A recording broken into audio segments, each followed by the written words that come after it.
YouTube channel पर आप सभी का स्वागत है। आज की जो वीडियो है वो है पत्र के ऊपर, है ना? एग्जाम में संस्कृत में कौन-कौन से पत्र हैं जो हमें याद करने चाहिए।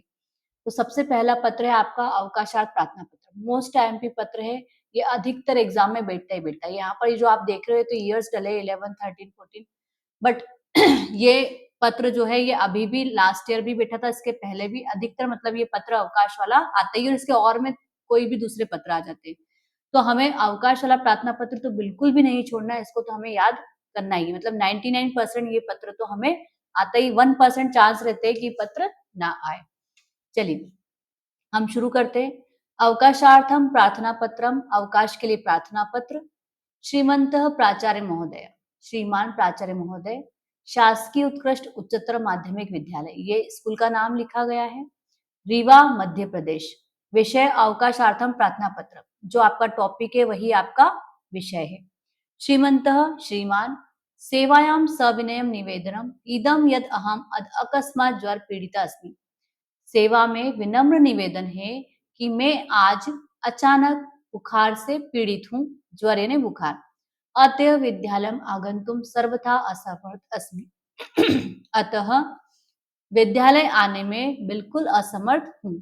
कृपया 5 दिवसानाम अवकाशम स्वीकुर्वन्तु। कृपया मुझे 5 दिन का अवकाश देने की कृपा करें या मेरा 5 दिन का अवकाश स्वीकार करें। अब यहाँ पर ब्रैकेट में आप देख रहे होंगे दिनांक लिखी, तो ये ब्रैकेट वाली चीज आप नहीं भी लिखेंगे तो चल जाएगा, आप डायरेक्ट लिख दीजिए कृपया 5 दिवसानाम। जितने भी दिन की छुट्टी के लिए अवकाश के लिए प्रार्थना पत्र लिख रहे हैं आप यहाँ पर लिख सकते हो। 3 दिन का है तो दिन त्रयस्य, 1 दिन का है तो 1 दिवसस्य, ठीक है। इस प्रकार से अवकाशम स्वीकुर्वन्तु। यहाँ दिनांक आ जाएगी जिस दिन भी आप पत्र लिख रहे हैं। भवदीय में आ जाएगा आपका नाम, भवदीय शिष्य, जो भी आपका नाम है आपको लिखिए। कक्षा आ जाएगी 10वीं और वर्ग, जो भी आपका सेक्शन है। अब यहाँ लिखा है अवकाश प्रार्थना पत्र में प्रयोग करना चाहिए, जैसे 1 दिन के लिए 1 दिवसस्य, है ना। 2 दिन के लिए आप यूज करेंगे द्वयो दिवसयो, 3 दिन के लिए त्रयाणाम दिवसानाम, 4 दिन के लिए चतुर्णाम दिवसानाम, 5 के लिए पंच दिवसानाम, 6 के लिए छठ दिवसानाम, 7 दिन के लिए सप्त दिवसानाम। तो इस प्रकार से आप पत्र में लिख सकते हैं। अब अगला जो पत्र है आपका वो है छात्रवृत्त्यर्थम आवेदन पत्र। छात्रवृत्ति के लिए एक आवेदन पत्र लिखिए। छात्रवृत्ति मतलब स्कॉलरशिप। माननीय प्राचार्य महोदय, माननीय प्राचार्य महोदय, होली क्रॉस उच्चतर माध्यमिक विद्यालय, ये स्कूल का नाम है। भोपाल नगरम मध्य प्रदेश, भोपाल नगर मध्य प्रदेश। विषय वही आ जाएगा जो आपका टॉपिक है। छात्रवृत्ति प्रदानार्थम आवेदनम, छात्रवृत्ति के लिए आवेदन पत्र। महोदया, महोदय, अहम सविनयम निवेदयामि, मैं आपसे सविनय निवेदन करता हूँ। यत मम पितु आर्थिक स्थिति शोचनीय वर्तते, यानी मेरे पिता की आर्थिक स्थिति बहुत दयनीय है। अहम शिक्षण शुल्कम अपि दातुम असमर्थ अस्मि, यानी मैं शिक्षण शुल्क यानी पढ़ाई का जो खर्चा है वह भी देने में असमर्थ हूँ। अतः मम कृते श्रीमंत छात्रवृत्तिम दापयन्तु इति प्रार्थये, यानी कि इसलिए मैं आपसे प्रार्थना करता हूँ कि आप मेरे लिए छात्रवृत्ति प्रदान करें या मुझे छात्रवृत्ति देने की कृपा करें। दिनांक आ जाएगी जिस दिन भी आप पत्र लिख रहे हैं। विनय वार्ता में आपका नाम आ जाएगा, कक्षा वही 10वीं, जो भी आपका सेक्शन है वो आप वर्ग में डाल देंगे। इसके बाद अगला पत्र है आपका स्वभ्रातु जन्मदिनोत्सवस्य कृते स्वमित्रस्य आमंत्रण पत्रम। अपने भाई के जन्म दिवस के अवसर पर अपने मित्र को एक आमंत्रण पत्र लिखिए, ठीक है। लिखा है प्रिय सोहन, यानी प्रिय सोहन ये आपके मित्र का नाम है। सादरम नमः, सादर नमस्कार।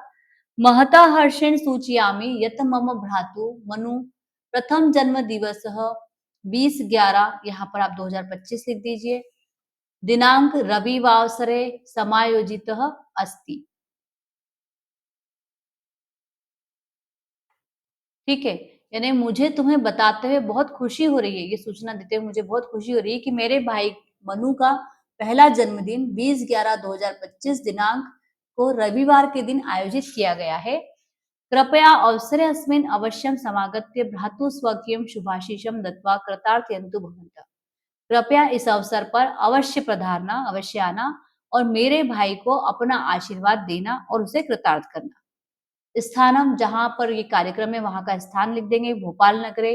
दिनांक लिख देंगे, समय आ जाएगा साय 6 वादनथ 8 वादन पर्यंत, यानी शाम के 6 बजे से 8 बजे तक। ठीक है, इसके बाद अगला पत्र देखते हैं हम। अगला पत्र है मित्र को बहन के विवाह का निमंत्रण पत्र। अपने मित्र को बहन के विवाह पर सम्मिलित होने के लिए एक निमंत्रण पत्र लिखिए। तो सबसे पहले तो आप एड्रेस लिख देंगे। यहाँ लिखा है 296 कमला नगरम, आप कुछ भी लिख सकते हो, सुदामा नगरम, उषा नगरम, ठीक है। इंदौर मध्य प्रदेश, दिनांक जिस दिन भी आप पत्र लिख रहे हैं उस दिन की दिनांक डाल दीजिए। प्रिय मित्र दीपक, यहाँ पर आप लिख रहे हैं मित्र को तो उसका नाम आ जाएगा। सप्रेम नमः, सप्रेम नमस्कार। मम भगिन्या अनामिकाया विवाह अस्य मासस्य 20 तारिकायां भविष्यति। भगिन्या का मतलब होता है बहन। मेरी बहन अनामिका का विवाह इस माह की 20 तारीख को होगा। अहम त्वाम सादरम आमंत्रयामि, मैं तुम्हें सादर आमंत्रण करता हूँ, यानी मैं तुम्हें ये निमंत्रण देता हूँ। अतः भवान सपरिवार समागत्य विवाहोत्सवे भागम गृह्णातु, अतः तुम अपने पूरे परिवार के साथ आना और इस विवाह में सम्मिलित होना। भवदीय, यहाँ पर आ जाएगा उसका नाम सोहन। ठीक है, तो ये जो 4 पत्र है मोस्ट टाइम पत्र है जो आप लोगों को एग्जाम के लिए करने हैं। मतलब अवकाश वाला प्रार्थना पत्र तो बिल्कुल भी नहीं छोड़ना, वो तो बिल्कुल करना ही है और उसके ऑप्शन में आप 1-2 पत्र कर लेंगे। ठीक है, वीडियो अच्छी लगी हो तो प्लीज उसे लाइक करें, सब्सक्राइब करें और अपने दोस्तों के साथ शेयर करें। और भी आपको कुछ क्वेश्चंस की नीड है तो आप मुझे कमेंट्स में लिखें, मैं जरूर उस पर वीडियो बनाऊंगी। Thank you.